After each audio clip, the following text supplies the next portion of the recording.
గాంధీ గారికి మహాత్ముడని పేరు ఇచ్చారు. చాలా జ్ఞానవంతుడు ఆయన. కానీ సత్యం దగ్గరికి వచ్చేటప్పటికి ఆయన ఖచ్చితంగా ఒక మాట అనలేకపోయాడు. సత్యంతో నా ఉన్నది ఉన్నట్టు చెబితే సత్యం, లేనిది లేనట్టు చెబితే సత్యం, ఉన్నది లేనట్టు చెప్పినా లేనిది ఉన్నట్టు చెప్పినా అసత్యం అన్నాడు. ఏ వాస్తవము ఉనికిలోకి రాకముందు, నువ్వు నేను పుట్టకముందు, అసలు జగత్తే పదార్థమే ఉనికిలోకి రాకముందు భగవంతుడు ఉన్నవాడు. 2000 సంవత్సరాల తర్వాత కూడా యేసుక్రీస్తులో తప్పు పట్టలేని పరిస్థితి. అది అవతారం అంటే. అందుకనే నేనే వేరే వాళ్ళ రక్తం అడుగుతాం. మనం రక్తదానం ప్రాణదానం అంటే సిలువలో నిజంగా చనిపోయాడని సైన్స్ ప్రకారం నిరూపితమైంది. 1970వ దశకంలో అమెరికన్ మెడికల్ సొసైటీ వైద్య శాస్త్రానికి సంబంధించిన కొంతమంది శాస్త్రజ్ఞులు దీని మీద పరిశోధన, అంటే తిరిగి లేచిన మృత్యుంజయుడైన యేసుక్రీస్తుని తేరి చూసినవాడు, తాకి చూసినవాడు, పరిశోధించినవాడు, శాస్త్రీయంగా ఆయన నిజంగా లేచాడని తెలుసుకున్నవాడు మన దేశానికి అవతార పురుషుడు వస్తే ఆయన మళ్ళీ మళ్ళీ పుట్టాల్సిన పని లేదు. కాబట్టి ఆ నిజమైన అవతార పురుషుడు తను తాను ఎలా పరిచయం చేసుకుంటాడంటే నేను కూడా అని పరిచయం చేసుకోడు, నేనే అంటాడు. అదిగో ఆయన ఒక్కడే అన్నాడు ఆ మాట, నేనే. ఎందుకంటే అలాంటి లక్షణాలు ఇంకెవరికి ఉండవు. అనంతం ఒక్కటే ఉంటుంది. భగవంతుడు అనంతుడైతే, అనంతం ఒక్కటే అయితే భగవంతుడు కూడా ఒక్కడే. ఆ ఒక్కడే తను తాను పరిచయం చేసుకునేటప్పుడు నేనే అని అంటే పక్క మతాల వాళ్ళు ఉలిక్కి పడకూడదు, బాధపడకూడదు, కష్టపడకూడదు. ఎందుకంటే మీకు అర్థమయ్యేటట్టు చెప్తా. కొన్ని నేనే అనకపోతే అపచారం. మీ నాన్న ఎవడ్రా అంటే ఆయన కూడా అంటే అపచారం. నీకు అర్థమైందనుకుంటా మనబోలు వాసులకి. మీ ఆయన ఎవడమ్మా అంటే అదిగో ఆయన కూడా అంటే అది మరింత అపచారం. కొన్ని కూడా అనకూడదు, అది అపచారం. భగవంతుడు దిగి వస్తే, మానవ అవతారం ఎత్తితే, నీ ముందు నించుంటే, అది ఏ కాలంలోనైనా ఒక్కసారే అవతారం ఎత్తుతాడు. భగవంతుడు ఒక్కడే కనుక ఆయన పరిచయం చేసుకునేటప్పుడు అంటాడు నేనే, నేను కూడా అంటాం. దాన్ని చూసి మనం బాధపడకూడదు. కొంతమంది అనుకుంటారు ఈ క్రైస్తవులకి సంకుచితమైనటువంటి మనస్సు, వీళ్ళది నేరో మైండ్, వీళ్ళు అన్నీ కలుపుకుండే బ్యాచ్ కాదు. అవును, మేము అన్నీ కలుపుకుండే బ్యాచ్ కాదు. సత్యం అన్నీ కలుపుకోదు. అన్నీ కలుపుకుందామన్న విశాల హృదయంతో పక్కింటోడిని కూడా మా నాన్న అని పిలవలేను. కొన్ని విషయాల్లో విశాల హృదయం పనికిరాదు. ఎందుకంటే సత్యం ఒక్కటే. అది ఎక్కడికి వెళ్ళినా మారదు. అది కాలాన్ని బట్టి మారదు. అది సంస్కృతిని బట్టి మారదు. అది మతాన్ని బట్టి మారదు. వ్యక్తిని బట్టి మారదు. అది దేశాన్ని బట్టి మారదు. 2 రెళ్ళ 4 అన్నది ఒక సత్యం గణిత శాస్త్రంలో. అమెరికా వెళ్ళినా అది సత్యమే, రష్యా వెళ్ళినా అది సత్యమే. పాకిస్తాన్ అంటే మనకు పడదు, అక్కడ కూడా అదే సత్యం. వాళ్ళకి 2 రెళ్ళు 4, మనకి 2 రెళ్ళు 4. వేదాల కాలంలోకి వెళ్ళిన 2 రెళ్ళు 4, 21వ శతాబ్దంలోకి వచ్చిన 2 రెళ్ళు 4. యేసుక్రీస్తు కాలంలో 2 రెళ్ళు 4, క్రీస్తు పూర్వం కూడా 2 రెళ్ళు 4. సత్యం మారదు. అందుకనే ఈయన వచ్చినప్పుడు ఆయన ఏమని పరిచయం చేసుకున్నాడంటే నేను కూడా సత్యం అనలా, నేనే సత్యం అన్నాడు. గాంధీ గారికి మహాత్ముడని పేరు ఇచ్చారు. చాలా జ్ఞానవంతుడు ఆయన. కానీ సత్యం దగ్గరికి వచ్చేటప్పటికి ఆయన ఖచ్చితంగా ఒక మాట అనలేకపోయాడు. సత్యంతో నా అనుభవం అనలేదు ఆయన. ఆయన ఆత్మకథ రాసుకునేటప్పుడు, తన జీవిత చరిత్ర, తానే స్వీయ జీవిత చరిత్ర రాసుకున్నప్పుడు ఆయన తన ఆత్మకథకు పేరేం పెట్టుకున్నాడంటే మై ఎక్స్పెరిమెంట్స్ విత్ ట్రూత్ అన్నాడు. సత్యంతో నా ప్రయోగాలు అన్నాడు తప్ప సత్యంతో నా అనుభవం అనలేదు. అంత మహాత్ముడికే సత్యం ఇంకా డౌట్ అయితే సత్యం ఎంత గొప్పది. కానీ ఈయన్ని చూడండి, ఈయనేమన్నాడంటే సత్యంతో నా ప్రయోగాలు అనలా, సత్యాన్ని పరిచయం చేస్తాననలా, సత్యానికి మార్గం అనలా, నేనే సత్యం అన్నాడు. ఒక భగవంతుడే అనగలడు ఆ మాట. ఎందుకో తెలుసా? సత్యం అంటే వాస్తవంతో ముడిపడింది సత్యం.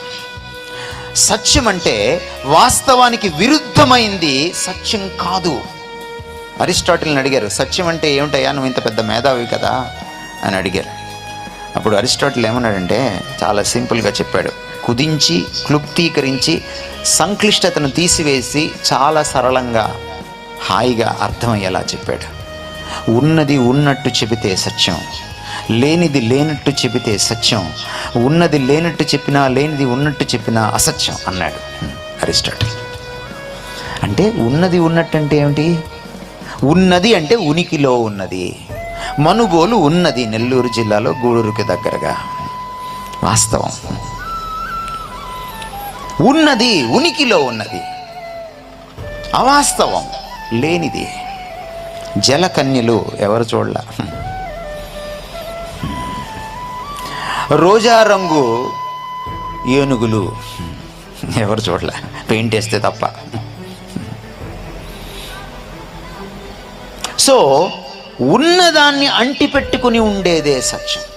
ఎందుకు? భగవంతుడే సత్యం కావాలి, సత్యమూర్తి కావాలి, సత్యమూర్తి భవించిన వాడు కావాలి. ఎందుకంటే భగవంతుడు అంతిమ వాస్తవం. ఏ వాస్తవము ఉనికిలోకి రాకముందు, నువ్వు నేను పుట్టకముందు, అసలు జగత్తే పదార్థమే ఉనికిలోకి రాకముందు భగవంతుడు ఉన్నవాడు. అందుకనే బైబిల్లో భగవంతుడు మోషే అనే ప్రవక్తకి పరిచయం చేసుకునేటప్పుడు ఇలా పరిచయం చేసుకున్నాడు. ఏమని చెప్పాలయ్యా నీ గురించి రాజుగారికి? నువ్వు నన్ను పంపించావని, నేను నీ ప్రవక్తనని ఎలా పరిచయం చేసుకోవాలి అంటే భగవంతుడు ఒకటే ఒక మాట చెప్పాడు, వెళ్ళి చెప్పు నా పేరు ఇది అని చెప్పలేదు ఆయన. ఆయన ఏమన్నాడంటే ఉండేవాణ్ణి, ఎల్లప్పుడూ ఉండేవాణ్ణి. ఈరోజు ఫరో ఉంటాడు, ఫరో ప్రపంచాన్ని పరిపాలించే మహా సామ్రాజ్యాధినేత, కానీ కొన్ని సంవత్సరాల తర్వాత ఉండడు. ఫరో పుట్టక ముందు నుంచి నేనున్నాను, ఫరో పోయిన తర్వాత కూడా నేను ఉంటాను. నేను ఎప్పుడూ ఉండే మహారాజుని. పరిచయం చేసుకో, ఇలా పరిచయం చెయ్యి నన్ను అని పరిచయం చేసుకున్నాడు. అందుకనే ఆ భగవంతుడి దగ్గరకు వచ్చినప్పుడు ఆయన భగవంతుడిని ఎలా గుర్తించాలి? ఈయన అసలు సిసలు అవతారం అని ఎలా గుర్తించాలి? నేనే అని సత్యం అని చెప్పుకుంటే సరిపోతుందా? ఆయన జీవితంలో సత్యం మూర్తిభవించాలి, సత్యం తొనికిసలాడాలి, సత్యం ఉట్టిపడాలి, అసత్యం కనపడకూడదు, ధర్మానికి మూలకర్త అవ్వాలి. అందుకని యేసుక్రీస్తు వారు తన మిత్రుల ముందు కాదు, చాలామంది మిత్రులతో పక్కనున్న శిష్యులతో చెంచాగాళ్లతో డబ్బాలు కొట్టించుకుంటూ ఉంటారు. ఈయన ఆ బ్యాచ్ కాదు. ఈయన శత్రువుల ముందు నిలబడి ఒక సవాలు విసిరాడు. విసిరి 2000 సంవత్సరాలైంది ఇప్పటికీ. ఆ సవాలు ఒక ప్రశ్న రూపంలో ఉంది. ఏమన్నాడంటే యేసుక్రీస్తు వారు, మీలో ఎవడైనా సరే నాలో పాపాన్ని స్థాపించగలడా, చూపించగలడా, నిరూపించగలడా? మీలో ఎవడైనా సరే నేను ధర్మాత్ముణ్ణి కాదని చూపించగలరా? 2000 సంవత్సరాల తర్వాత కూడా యేసుక్రీస్తులో తప్పు పట్టలేని పరిస్థితి. అది అవతారం అంటే. అందుకనే నేనే సత్యం అన్నాడు ఆయన. ధర్మ సంస్థాపనార్థాయ భగవంతుడు వస్తాడు అని మనం విన్నాం, అవతారం పుడుతుంది అని మనం విన్నాం. ధర్మమే లేనివాడు ధర్మ సంస్థాపన ఎలా చేస్తాడు? చేయలేడు. అందుకనే ధర్మ సంస్థాపన జరగాలంటే ఈ నేనే అని చెప్పుకున్న, నేనే సత్యం అని చెప్పుకున్న అవతారమే ధర్మ సంస్థాపనం చేయగలదు.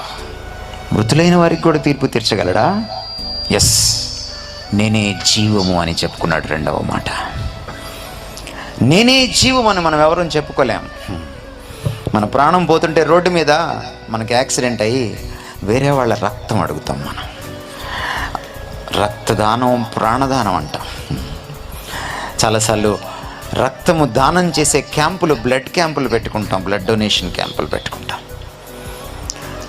కొన్నిసార్లు రక్తం ఇచ్చిన తర్వాత కూడా, ఎన్నో బాటిల్స్ రక్తం ఇచ్చిన తర్వాత కూడా మనిషి బ్రతకడు.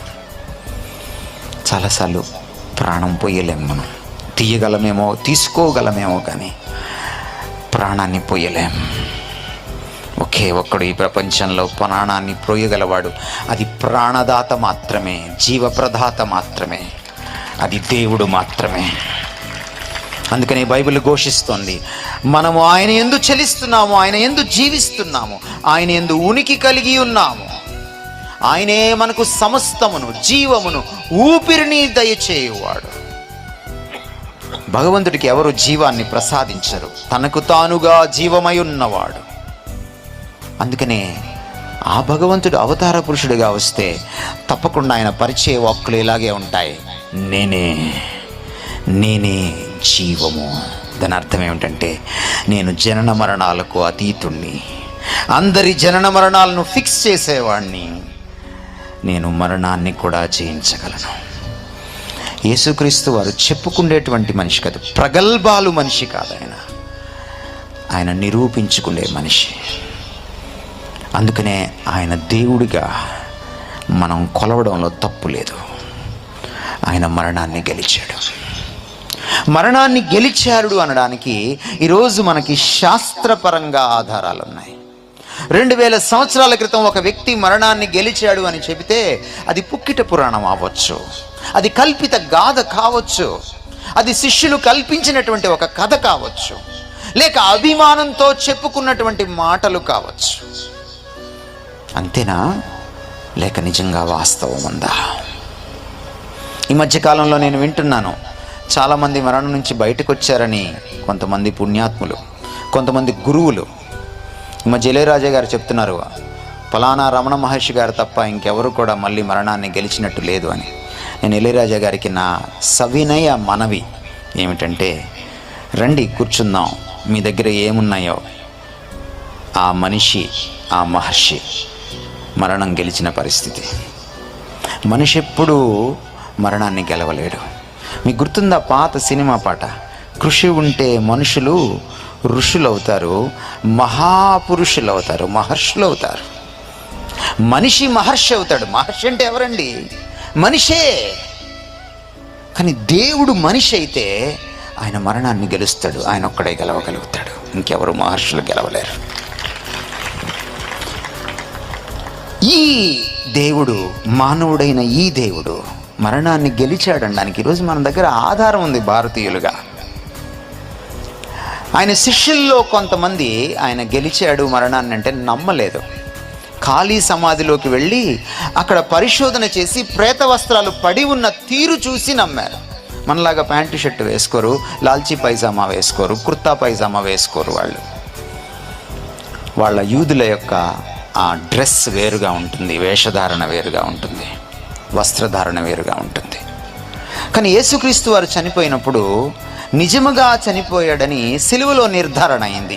ఎందుకంటే పక్క నుంచి, కుడి పక్క నుంచి బల్లెం దూసుకు వెళ్ళి ఎడం పక్కలో పై భాగంలో, ఛాతీ పై భాగంలో ఉన్నటువంటి గుండెను చీల్చుకుంటూ బయటకు వచ్చింది. రక్తం చిమ్మాలి, బ్రతికున్న మనిషి, మూర్ఛపోయిన మనిషి, ఎందుకంటే బీపీ ఉంటుంది, బ్లడ్ ప్రెషర్ ఉంటుంది. రక్తం చిమ్మాలి, చిమ్మలేదు, నెమ్మదిగా కారింది. రక్తము నీళ్లు వేరువేరుగా కారాయి. రక్తంలోంచి నీళ్ళు ఎప్పుడు వేరవుతాయో మీకు అందరికీ తెలుసు. దెబ్బలు తగిలినప్పుడు మీరు చూస్తూ ఉంటారు. రక్తం గడ్డ కట్టినప్పుడు, గుండెలో రక్తం గడ్డ కట్టి నీరు వేరుగా రక్తం గడ్డలుగా బయటకు వచ్చిందంటే ఆ మనిషి చనిపోయాడని అర్థం. సిలువలో నిజంగా చనిపోయాడని సైన్స్ ప్రకారం నిరూపితమైంది. 1970వ దశకంలో అమెరికన్ మెడికల్ సొసైటీ, వైద్య శాస్త్రానికి సంబంధించిన కొంతమంది శాస్త్రజ్ఞులు దీని మీద పరిశోధన చేసి ఆయన నిజముగా చనిపోయాడని నిగ్గు తేల్చారు. ఆ తర్వాత తీసుకెళ్ళి ఆయన సమాధిలో పెట్టారు. సమాధిలో పెట్టినాక ఆ ప్రేత వస్త్రాల తీరు ఎలా ఉంటుందంటే, ఒక సన్నటి నారబట్ట చుడతారు ఆ శవానికి, తలకు వేరుగా, ముండానికి వేరుగా, మధ్యలో సుగంధ ద్రవ్యాలు పూస్తారు, అంటే సెంట్ లాంటి దాన్ని పూస్తారు. అది పేస్ట్ లాగా ఉంటుంది. అది కొంతసేపటికి ఘనీభవిస్తుంది, గట్టి పడిపోతుంది ఆ పదార్థం. అంటే మనకి చెయ్యి విరిగినప్పుడు పిండి కట్టు వేస్తాడు డాక్టర్ గారు, అదేవిధంగా గట్టి పడిపోతుంది. ఆ తర్వాత రంపంతో కొయ్యాలి, కోస్తే కానీ చెయ్యి బయటికి రాదు. అలాంటి పదార్థం అది. కానీ యేసుక్రీస్తు వారు 3వ దినమున లేచినప్పుడు ఆ పడి ఉన్న తీరు ఎలా ఉందంటే, ఆ ప్రేత వస్త్రాలను కదిలించకుండా అలాగే ఉన్నాయి. వాటిని కోసినటువంటి ఆనవాళ్ళు లేవు. వాటిని చించినటువంటి ఆనవాళ్ళు లేవు, అవి పగిలిపోయినటువంటి ఆనవాళ్ళు లేవు. అది అలాగే ఉంది. అందులో ఉన్నటువంటి శరీరము బయటికి వచ్చేసింది. అప్పుడు అర్థమైంది కొంతమంది శిష్యులకి, ఈయన నిజంగా మహిమ శరీరంతో లేచాడు, అమృత తుల్యమైనటువంటి అమర్త్యమైన దేహంతో, మరణం లేని దేహంతో లేచాడు అని. కానీ ఒక శిష్యుడు నమ్మలేదు. ఆయన అన్నాడు, ఇది నాకు సరిపోదు, ఈ యొక్క సాక్ష్యాధారాలు, ఈ రుజువులు అన్నాడు. మరి ఏం కావాలి నీకు? నేను ఈ లేచిన యేసుక్రీస్తు గాయాల్లో వేలు పెడితే కానీ నేను నమ్మను అన్నాడు. కొంతకాలానికి మళ్ళీ ఈ శిష్యుడికి యేసుక్రీస్తు వారు మిగిలిన శిష్యుల యొక్క సమక్షంలోనే ప్రత్యక్షతం చేసుకున్నాడు. ఈ మృత్యుంజయుడైన యేసుక్రీస్తు, రా, నా గాయాల్లో వేలు పెడుదువు రా. నేను లేవలేదన్నావు కదా, మరణం గెలవలేదన్నావు కదా. ఎప్పుడైతే ఆయన దగ్గరకు వచ్చి పరిశీలన చేశాడో అవాక్కైపోయాడు. తోమాకి ఒక రకంగా మనం థ్యాంక్స్ చెప్పుకోవాలి. శాస్త్రీయంగా ఆనాడే అనుమానించి పరిశోధించి యేసుక్రీస్తు ఈరోజు తిరిగి నిజంగా లేచాడని చెప్పడానికి మనకు ఒక అద్భుతమైన ఆధారం సృష్టించాడు అతను, సాక్ష్యాధారాన్ని అందించాడు మనకతను. ఎప్పుడైతే ఆ గాయాల్ని పరిశీలన చేశాడో యేసుక్రీస్తు వారి ముందు ప్రణమిల్లి, నా దేవా, నా ప్రభువా అని పూజించాడు, ఆరాధించాడు. ఆ తోమా క్రీస్తు శకం 52వ సంవత్సరంలో మీ మనుబోలుకి దగ్గరగా ఉన్నటువంటి చెన్నై పట్టణానికి వచ్చాడు. మొదట కేరళకి, ఆ తర్వాత మైలాపూర్కి వచ్చాడు. ఆ మైలాపూర్లో ఆయన యేసుక్రీస్తు శిష్యుడిగా అందరికీ సువార్త ప్రకటిస్తూ ఉంటే కొంతమంది గిట్టని వాళ్ళు ఆయన చంపేశారు. ఆయన సమాధి ఇంకా ఈ రోజుకి చెన్నై పట్టణంలో మైలాపూర్లో ఉన్నది, మీరు వెళ్ళి చూసుకోవచ్చు. చెన్నైలో మౌంట్ రోడ్ అనేది చాలా పెద్ద ప్రఖ్యాతిగాంచినటువంటి రోడ్, చెన్నై నడిబొడ్డులో ఉంటుంది. దానికి మౌంట్ రోడ్ అని పేరు ఎందుకు వచ్చిందంటే థామస్ మౌంట్కి అది దారి తీస్తుంది కాబట్టి దాన్ని మౌంట్ రోడ్ అన్నారు.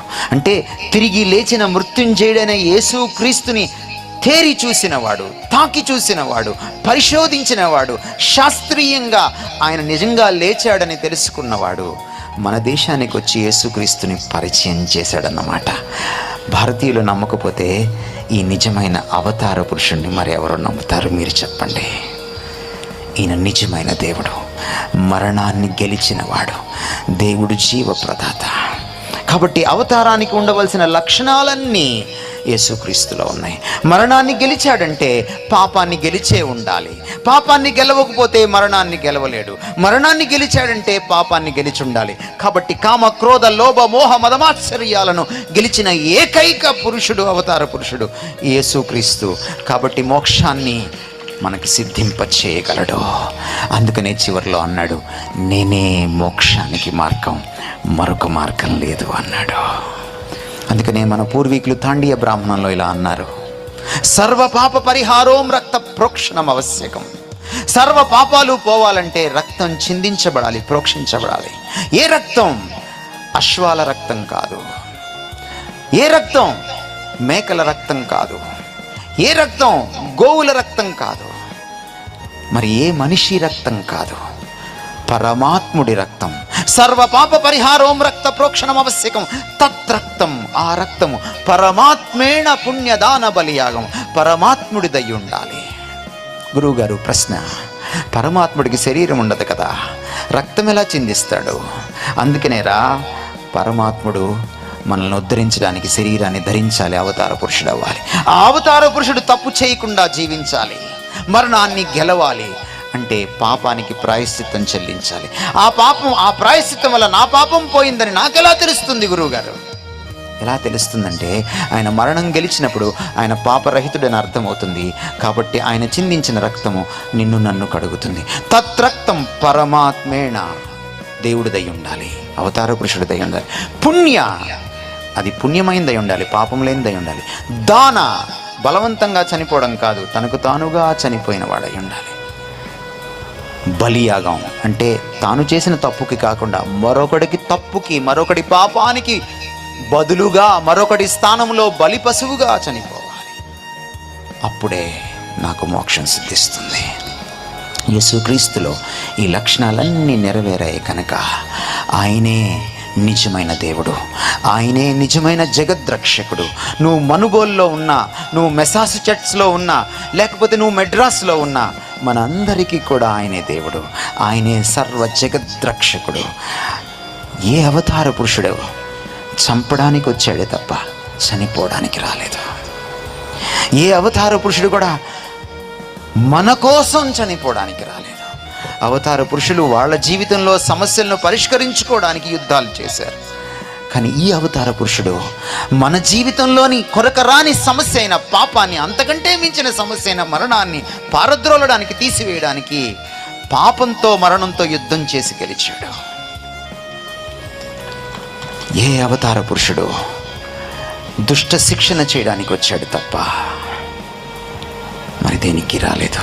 ఈ అవతార పురుషుడు శిష్టుడు అన్నవాడు లేడు కాబట్టి, మంచివాడు ఎవడు మిగల్లేదు కాబట్టి, దుష్టుల్ని నాశనం చేస్తే అందరినీ నాశనం చేయాలి కాబట్టి, దుష్టుల్ని మంచివాళ్ళగా, శిష్టులుగా, పాపులను మంచివాళ్ళగా, పవిత్రులుగా చేయడానికి, దుష్ట శిక్షణకు బదులు దుష్ట రక్షణకు వచ్చిన ఏకైక అవతార పురుషుడు యేసుక్రీస్తు.